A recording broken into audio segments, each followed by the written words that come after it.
Assalamualaikum warahmatullahi wabarakatuh. Iki ngaji santai-santai nama muhasabah. Muhasabah itu kalau Kiai Jawa maknani itu ngoreksi diri sendiri. Jadi menghitung diri sendiri. Ini pas bidang yang saya tekuni tadi karena Habib Ahmad yang minta kemarin sama ibu saya dari Indonesian Power itu. Ibu Lia, saya turutin sekaligus saya sambil belajar terus tentang muhasabah. Dalam konteks Indonesia, muhasabah itu sudah jadi perilaku ya. Karena dulu orang tua saya, guru-guru saya kalau ngandani itu, bayangkan kalau kamu jadi dia. Jadi misalnya kita mentang-mentang atasan, otoriter sama bawahan. Bayangkan kalau kamu jadi yang bawahan itu kayak apa? Laukun tamakanah, kalau orang Arab bilang, bayangkan kalau kamu di posisi dia. Makanya guyonannya orang-orang Indonesia itu kan orang ngaramkan judi gitu, bareng dikasih tahu. Tapi yang menang anak jenengan, alhamdulillah. Ternyata ngaramkan itu karena ada anaknya. Kalau anaknya yang menang ya seneng. Meskipun itu guyonan, tapi saya punya padanan itu dalam kitab hikam. Nabi Ibrahim itu Khalilur Rahman, tentu bencinya minta ampun sama yang namanya maksiat. Suatu saat beliau diterbangkan di alam malakut. Itu kalau di hikam saya halaman 15 juga. Saya masih ingat betul. Mungkin kalau Anda beda halaman karena beda cetakan. Setelah diterbangkan di alam malakut, diperlihatkan sama Allah. Ada orang pezina, ada orang syaribul khomri, ada orang mabuk, ada orang macam-macam. Allah tanya sama Nabi Ibrahim, bagaimana pendapat kamu Ibrahim tentang mereka yang maksiat? Kata Nabi Ibrahim, ya Allah, habisi saja mereka. Mereka hidup di bumi engkau, makan rezeki engkau, kemudian mereka tidak taat sama engkau. Singkat cerita di fase itu, saya ulang lagi di fase itu, Allah nurutin sampai sekian peristiwa, mungkin 3 atau 4. Sudah, setelah sekian tahun Nabi Ibrahim lupa peristiwa itu, kemudian beliau diminta menyembelih anaknya. Ini versi kitab hikam. Memang versinya banyak tentang kenapa Nabi Ibrahim disuruh menyembelih anaknya. Ketika mau menyembelih anaknya, Nabi Ibrahim ragu. Huwa samratu fuadi, anak saya ini buah hati saya, kenapa engkau suruh menyembelih? Terus kata Allah, apa kamu tidak ingat ketika kamu saya angkat di alam malakut, kemudian kamu usul bunuh-bunuh, saya ada mempertimbangkan usul Anda, tapi kenapa sekarang saya merintahkan kamu mikir gitu? Terus, ya karena ini anak saya ya Allah. Terus kata Allah, rumang samu wong sing bukan mata ini gak gawean kau sing gawe kowe enak wae usul mata ini. Sebenarnya saya yang bikin, kemudian Anda enak aja usul membunuh. Semenjak itu Nabi Ibrahim itu di eranya itu asfaqun nas, orang paling sayang sama manusia. Karena kadang kita keras itu ya kebetulan tuh udah anak kita, ada keluarga kita. Cara orang Jawa itu kan gitu ya, kalau ada perempuan terus macak yang macam-macam pakai sepeda motor cowok, terus wah itu luput suwo, semoga-moga gini. Tapi setelah dikasih tahu, niku ponakane jenengan, semoga-moga selamat. Jadi jangan-jangan kemarin Pak Ahlil Ma'asi itu kebetulan tuh tidak keluarga kita. Kalau keluarga yang pernah salah pada kita, semangat kita mintakan maaf. Jangan-jangan kita didikte hukum sosial gitu. Jadi orang yang salah kebetulan tuh orang yang menservis kita, atau keluarga kita, atau orang dekat kita. Jangan-jangan semangat kita mintakan ampun. Tapi kalau sama orang lain kebetulan musuh kita semangatnya minta itu kena adab.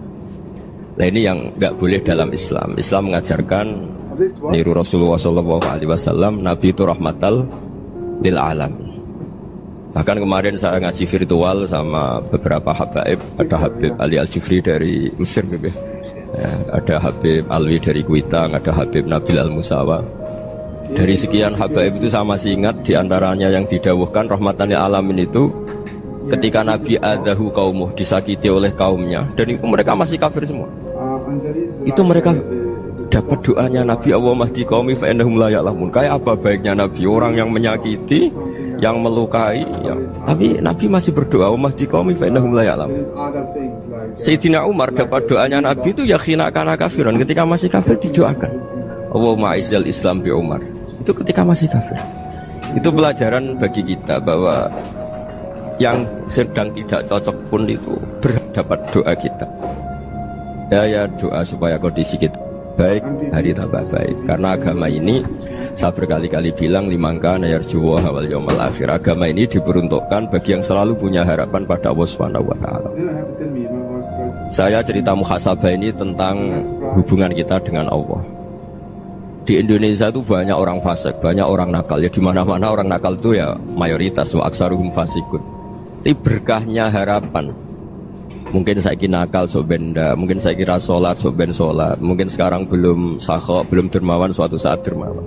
Barokahnya itu kefasikan ini dianggap sementara, sedang fasik, sedang tidak benar. Karena kiai-kiai kita, para guru-guru kita, para habaib utamanya itu mesti bilang semoga husnul khotimah. Nah barokahnya doa itu semoga husnul khotimah itu menjadikan satu pola sosial.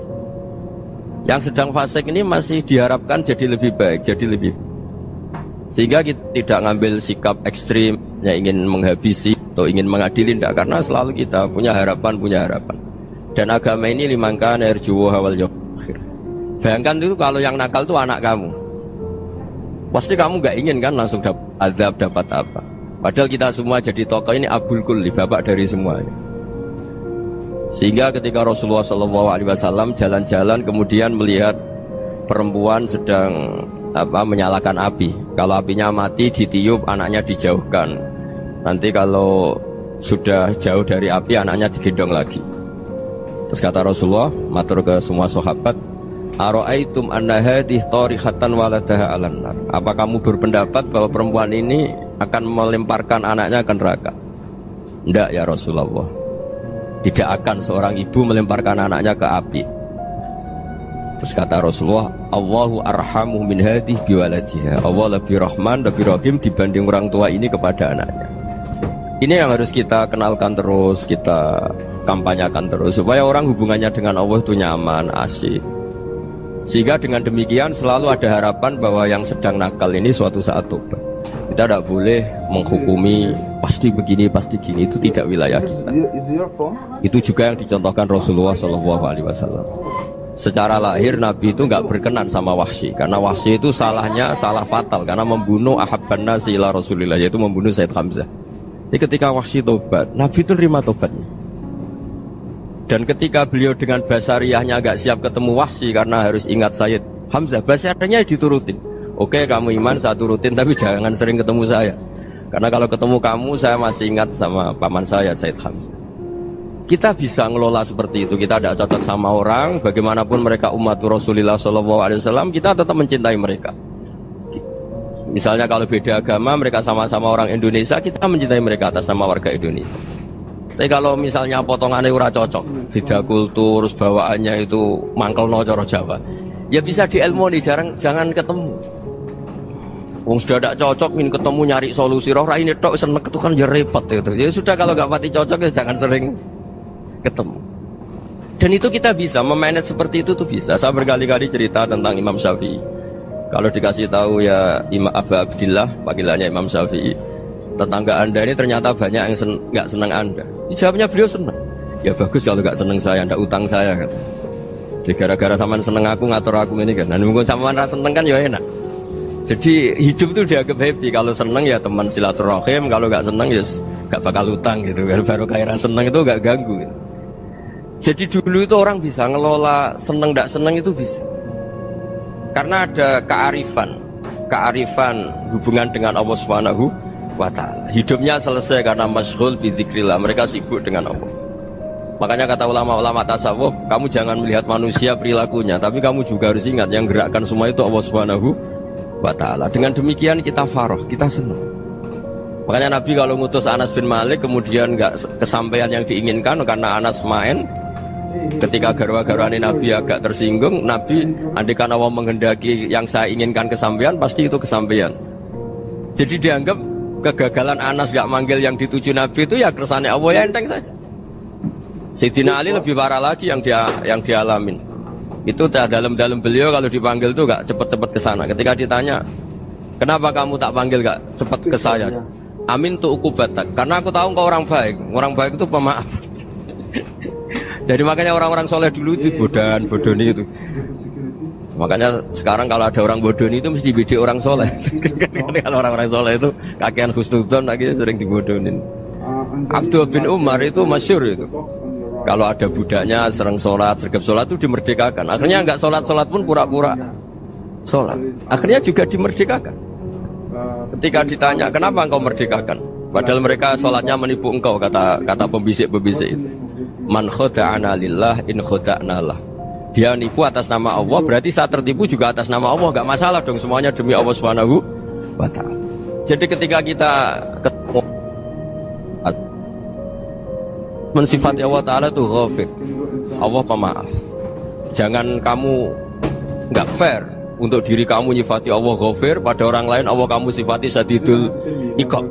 Jadi Allah kamu atur, kayak MC tadi ngatur saya. Jadi Allah itu apa? Kalau pada saya ghafir, kalau pada musuh saya syadidul iqab. Itu tidak fair. Kalau Anda punya harapan kepada Allah karena Allah Rahman Rahim, Allah ghafir, sebenarnya Allah pada musuh kita ya bisa saja Allah ghafir, bisa saja Allah Rahman Rahim. Sehingga kita melihat orang lain yang kita tidak cocok itu ya enteng saja.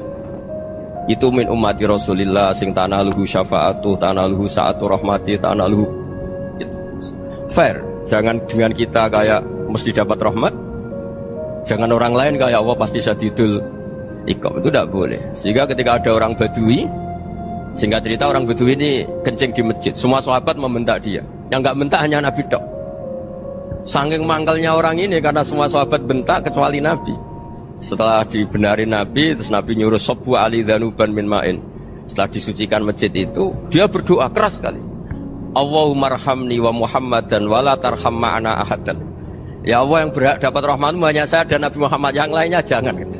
Karena yang lainnya itu jengkelin, gitu aja saya salah dimarah-marahin gitu. Jadi kalau kamu doa terbatas ya kayak orang Bedui ini, kayak orang Arabi. Apa kata Nabi? Laqad tahajjarta wasi'an. Allah yang rahmatnya luas menjadi kamu sempitkan.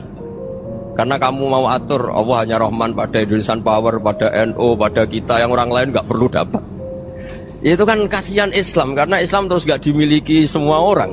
Allah gak dimiliki semua orang, Rasulullah gak dimiliki semua orang, karena dipek NU, dipek ormas tertentu, dipek, gak boleh seperti itu. Gak boleh takhajar tawasian, kata Nabi, gak boleh mempersempit zat yang rahmatnya itu luas. Ini semoga etika ini kita pakai di Indonesia. Yang sedang fase kita harapkan lebih baik, yang sedang gak dapat hidayah kita doakan dapat apa? Hidayah. Masyhur kan, makanya tadi saya mohon sama Habib Ali supaya Habib Ahmad supaya tetap mahalul qiyam tabaruk sama Habib Ali. Di antara doa-doa di Simtud Duror masyhur itu antuqa bilal mudhriba minnah bil ghufran wal musi'a bil ihsan. Jadi harapannya para habaib, para orang-orang baik dulu ya, semoga yang dosa itu dimaafkan, yang sedang salah dibuka, bikin lebih baik. Nabi itu tugasnya juga gitu. Wastaghfir li dzambika walil mu'minina wal mu'minat. Nabi itu tugasnya juga memintakan ampun yang sedang salah. Nah ini cobalah jadi etika kita, muhasabah kita. Jadi muhasabah itu cara berpikir kita set, kita pikir ulang. Ternyata semangatnya seorang nabi itu wastaghfir li dzambika walil mu'minun. Semangatnya itu memintakan ampun. Orang ahli tafsir tahu semua kalau Nabi itu tidak mungkin dosa. Jadi itu khitabun Nabi wa urida bihi ummatu, itu khitab Nabi, tapi yang dimaksud itu umatnya, karena Nabi tidak akan mengalami dzambun, tidak akan mengalami dosa. Sekarang enggak, kadang-kadang kita ini kalau orang lain salah itu semangat. Kalau di perusahaan ada teman salah, apalagi pimpinan salah itu seneng, barokahnya salah bisa ganti kan gitu. Ya jadi kalau mungkin di dunia tokoh juga gitu, barokahnya ada tokoh salah, kita yang jadi populer sendiri, tidak boleh seperti itu. Kita harus salimus sodri di jami'il muslimin. Jadi ini harus dilatih. Saya tadi matur sama Habib Ahmad, latihan kita jadi hidup. Nabi itu kalau resep jadi wali itu kata Nabi gampang. Kata Nabi, kalau kamu ingin disenangin Allah, ya sudah. Kalau kamu asbahta wa amseta gini-gini, perasaan kamu, kata Nabi, jangan punya perasaan ghil sama orang muslimin. Itu sudah wadzalika min sunnati. Makanya Nabi ngendikan la yablughni ahadun an ahadin syai'an. Ada yang baca la yuballighni ahadun an ahadin syai'an. Seseorang jangan melaporkan ke saya tentang salahnya yang lain. Fa inni akhruju ilaikum wa ana salimus sadri. Karena saya ingin ketemu sampean semua dalam keadaan salimus sadri, tidak punya perasaan apa-apa. Karena kalau nurutin pembisik, nurutin informasi itu ya repot, karena orang pasti sepihak. Ada kiai yang top datang ke kampung-kampung ning desa-desa, kata yang seneng itu punya akhlak. Wah itu bagus orang besar datang ke kampung-kampung. Kata yang nggak seneng, Oh itu jobnya kiai kecil kok diambil, itu kan ya kasihan itu kan sudut pandang. Makanya saya sering bilang akal kita ini cukup untuk mentasdik Rasulullah SAW. Meskipun perasaan kita kadang orang Jawa itu beda. Saya berkali-kali bilang sama peneliti dari Jogja, kenapa sih Gus para nabi itu kok poligami istrinya banyak? Nabi Dawud katanya itu berapa? Nabi Sulaiman malah jumlahnya agak terbatas ini. Nabi Muhammad itu paling sedikit.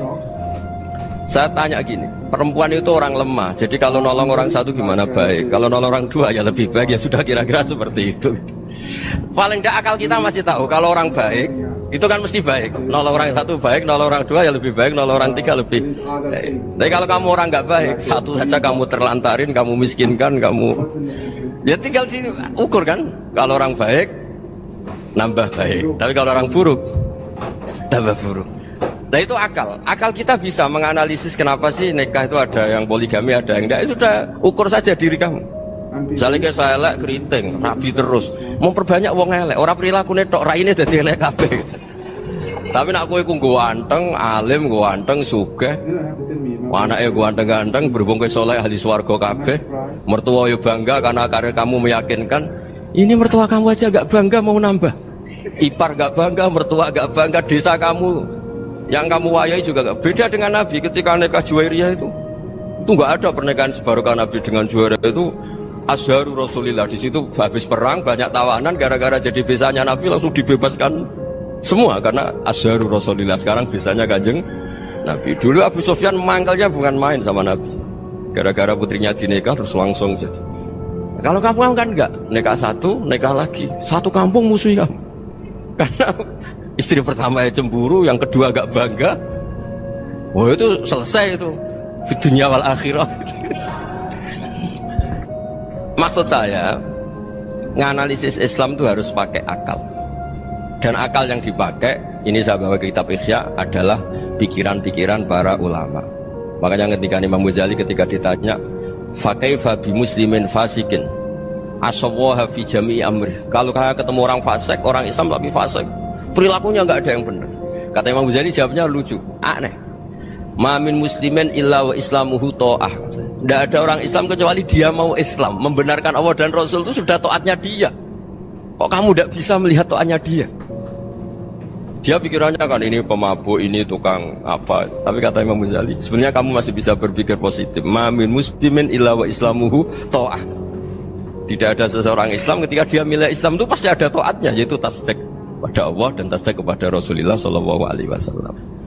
Jadi dengan pola seperti itu, maka di antara guru-guru kita yang modern ya di era Mbah Maimun, di sini ada Habib Ahmad, Habib Salim, syair yang sering dibaca beliau adalah ada orang munajat sama Allah. Ini cerita munajat. Itu orang itu ngendikan gini, ana musnibun, ana mukhtiun, ana asi, huwa rahimun, huwa ghafirun, huwa afi. Ya Allah, saya mukhti, saya orang yang salah. Ana muslim, saya orang yang dosa. Ana asin, saya sering maksiat. Tapi engkau ya Allah, engkau ghafir, pemaaf. Engkau rahim, maha pengasih. Engkau afin, yang mudah memaafkan. Kata orang ini, ya agak kurang ajar tapi saking senengnya sama Allah. Qobal tuhunna salasatan bisalasat. Ya gini saja ya Allah, sifat engkau diadu dengan sifat saya. Engkau Tuhan, Gusti, enggak boleh kalah gitu. Terus wasatahliban ausofu ausofi, dan engkau pasti pemenangnya gitu. Jadi ada orang rayu Allah dengan cara seperti itu ya ada ya. Saya ini manusia, salah saya banyak. Engkau ampunannya banyak. Engkau Tuhan, Gusti, enggak boleh ampunan Anda, ampunan engkau kalah dengan salah saya. Enggak boleh Tuhan kok kalah. Jadi untuk supaya orang punya harapan itu. Banyak juga wali-wali yang jadab ketika datang ke makam Rasulullah SAW. Itu kalau dongo ya agak kacau sebetulnya, cara syariat agak kacau. Ya Allah, engkau punya dua pilihan. Jika engkau menjadikan saya soleh, surah habibuk, yang senang kekasihmu, yaitu Rasulullah SAW. Tapi jika engkau menjadikan saya fasik, surah adubuk, yang senang itu setan. Monggo jenengan mau menyenangkan kekasih jenengan, mau menyenangkan musuh jenengan, monggo. Jenengan bebas kok memilih. Mestinya Allah ya senang menyenangkan kekasihnya. Jadi ya, intinya Allah dipaksa untuk menjadikan dia orang soleh gitu. Jadi kayak kemarin itu Pak Gus siapa? Yang kesini itu. kuliah ke sini itu sama Habib Ahmad. Saya pertama nggak mau, lama-lama Habib Ahmad. Ini gimana Gus? Orang taunya saya dekat jenengan, kalau nggak kasil saya waduh. Ini kayak doanya wali yang tadi. Nggak punya pilihan, nggak ada pilihan. Jadi saya mohon muhasabah itu dimulai cara berpikir. Makanya di sini sebetulnya tag ini supaya dapat barokahnya Ihya. Ini kitab yang disenangi para habaib, para ulama. Sebetulnya tag di muhasabah itu redaksinya gini ya, yang lengkap. Hasibu anfusakum qabla an tuhasabu wazinuha qabla an tuzanu wa tahayya'u lil ardil akbar. Jadi ada kata wazinu, jadi ukur. Perilaku Anda ini diukur, ditakar. Misalnya kita sebagai suami kan ya punya hal-hal yang kita tidak ideal.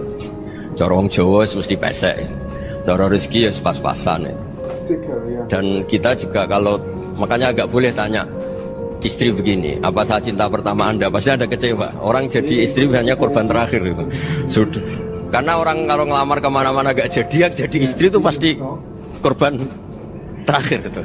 Jarang istri pilihan pertama, jarang. Ayo semua yang nikah. Rata-rata itu pilihan Anda pertama Pak, dari sekian ditolak di mana-mana terus. Ya perempuan terakhir. Kamu juga korban terakhir. Itu wali-wali dulu kalau ngandani kita itu sederhana. Antal ini masyhur diceritakan Habib Zain bin Semit dalam kitab Al-Manhajus Sawi. Antalam tajid min nafsika kullama turid. Fa kaifa turidu min ghairika kullama turid. Kamu yang ingin ideal saja kamu tidak menemukan pada diri kamu untuk menjadi ideal. Kamu kan ingin ganteng, ingin punya uang banyak, ingin perilaku Anda sempurna. Anda saja yang punya keinginan tidak bisa mewujudkan keinginan Anda sendiri. Fa kaifa turidu min ghairika ma turid. Jadi antalam tajid min nafsika kullama turid. Fa kaifa turidu min ghairika kullama turid. Kamu yang punya keinginan saja. Misalnya saya ingin punya uang banyak, perilaku saya selalu benar, gak pernah salah. Loh, saya yang ingin saja dengan diri saya gak bisa untuk benar terus. Kok kamu berharap orang lain selalu benar? Jadi antalam tajid ya sama. Kalau kamu menuntut istri kamu itu ramah, neriman, apa kamu neriman sama wajah istri Anda gitu? Engkau ya pola neng dinti jajaki sana jajaki sini, kamu sendiri tidak tahu apa. Jadi itu nasihat yang luar biasa. Antalam tajid min nafsika kullama turid, fa kaifa turidu min ghairika kullama turid. Kamu mau menghormati semua orang? Tidak mau kan? Kemudian Anda berharap semua orang menghormati kamu. Kamu tidak ingin kan orang lain semua menghujat kamu. Sementara kamu enak aja menghujat orang lain. Makanya Rasulullah SAW luar biasa ketika bikin kaidah sosial. Apa la yu'minu ahadukum hatta yuhibba li akhihi ma yuhibbu li nafsi. Jadi kalau ukuran iman itu sederhana. Kalau sesuatu itu baik, nyaman bagi Anda ya bayangkan itu pada teman Anda. Misalnya Anda bangun tidur sudah acak-acakan, gak punya uang, utang jatuh tempo, kan gak ingin ketemu orang. Ya kamu jangan bertamu ke jenis ini karena dengan kamu yang alami juga gak siap ketemu orang. Makanya ada Habib Alim itu dilapuri sama seseorang. Habib, dulu teman saya itu ketika saya kaya itu sering main ke saya. Setelah saya miskin, mereka tidak main ke saya. Kata Habib itu bagus, sunnah Allah begitu itu bagus. Coba kalau kamu dulu kaya, teman kamu main kan kamu gaya, di rumah ada makanan, bisa hormat tamu. Setelah kamu miskin jadi buruh manol di pasar atau buruh bikin boto, teman kamu datang, malu enggak kamu? Mendingan enggak datang gitu. Akhirnya baru, oh ya alhamdulillah kalau gitu. Loh iya kan dulu teman kita datang, kita ada Alphard, istri cantik, rumah bagus. Lah kita miskin, buruhnya orang pas dibentak-bentak, teman kamu udah datang. Milih datang kamu enggak kalau setelah kamu jatuh? Enggak kan? Jadi barokahnya ilmu itu terus. Ya, tapi kadang-kadang orang tuh, wah setelah saya miskin teman-teman enggak kasih ke sini. Ya kalau kamu sudah jatuh, teman-teman kamu ke situ jadi tontonan. Ya mulai sekarang cara berpikir itu dirubah. Dulu yang namanya kiai itu kalau diundang orang itu ya agak-agak senang. Semenjak saya itu agak rubah. Mengundang kiai, ngatur kiai itu tak haram-haramkan ya ada lumayan lah, sekarang itu sudah mulai agak beretika. Dulu itu ngundang tuh tanggalnya ditentukan, jamnya ditentukan, enggak mikir apa kiai saat itu nganggur, enggak. Punya wadifah, enggak. Dia milih tanggal yang dia nganggur, enggak mikir pas itu kiainya nganggur apa, enggak. Ya saya hanya cerita aja, kamu tersinggung ya monggo, boten nggih monggo itu kan.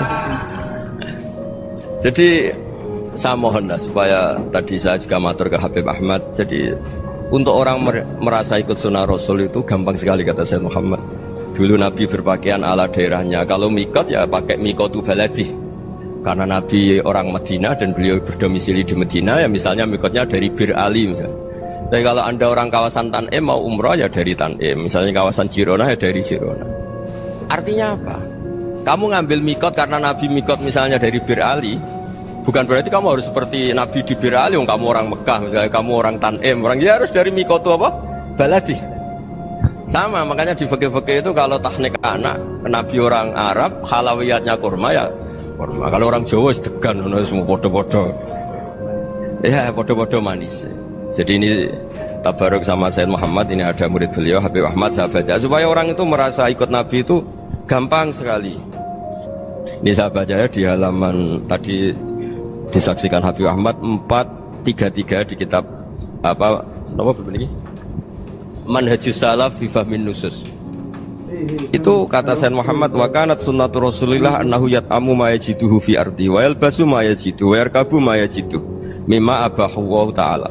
Faman istamala ma yajiduhu fi ardi fa huwa al-muttabi' lis-sunnah.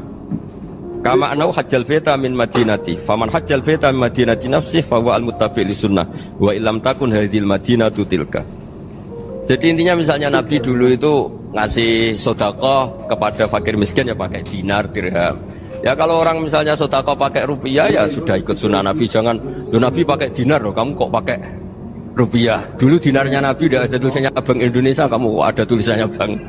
Ya tidak ada seperti itu. Ya jadi misalnya Nabi sedekah pakai tamar atau pakai al-aqid, ya kita pakai beras, pakai apa. Supaya orang tuh bahwa Rasulullah itu milik kafatal linnas, milik semuanya. Sehingga merasa ikut sunnah Nabi itu ya semuanya. Makanya dulu Mbah Mun kalau motivasi saya supaya bombong, kalau orang Jawa bilang bombong. Wong Jawa mesti ono wong alim. Beliau menyontohkan Mas itu Mbah Fadol, Senori, Mbah Ihsan Jambes. Itu bisa ngarang-ngarang kitab luar biasa. Padahal beliau bukan orang Arab. Imam Sibawai itu orang Persia, Imam Ghazali orang Tus itu juga ikut Persia. Kata Mbah Mun, wong sing ora Arab lah mesti untuk jatah alim kata beliau. Karena Nabi itu diutus kafatal linnas. Nanti kalau orang yang alim itu Arab tok, berarti tidak ada perwakilan dari Afrika, dari Asia Tenggara, dari mana-mana. Makanya karena Nabi statusnya itu kafatal linnas. Jadi kita harus bangga sebagai Muslim, sebagai orang Indonesia karena misalnya Wali Kutub dulu terkenalnya hanya ada di Yaman, di mana. Ternyata pernah ada juga di Indonesia dan seperti Habib Abu Bakar Segaf Gresik. Jadi ya akhirnya kan tetap orang Indonesia meskipun beliau zuriyah Rasul kan ya sudah orang apa? Orang Indonesia. Zuriyahnya Habib Ali Simtuduror sekarang di Solo. Jadi Indonesia juga dapat alawin banyak dari Sadatin al-Alawin juga kan. Jadi saya mohon barokahnya ngaji seperti ini. Melihat orang lain tuh gampang, bayangkan tuh kalau anak kamu. Makanya Nabi nanti kalau nggak percaya lihat di Hikam nomor 15 di kitab saya itu. Di situ dijelaskan oleh Hikam, jangan-jangan semangat Anda pada orang yang maksiat, pada orang yang keliru supaya dihukum itu karena kebetulan itu udah anak Anda, itu udah keluarga Anda. Coba kalau itu keluarga. Makanya kalau saya guyonan di Jogja itu ada pembantu mecahkan piring terus dimarahi majikannya, saya mesti guyon gitu. Pasti itu pembantunya tidak cantik. Kok bisa Gus? Andai kan cantik dan kamu senang mecahno piring satu, piring 1000 ora iso ngamuk kowe.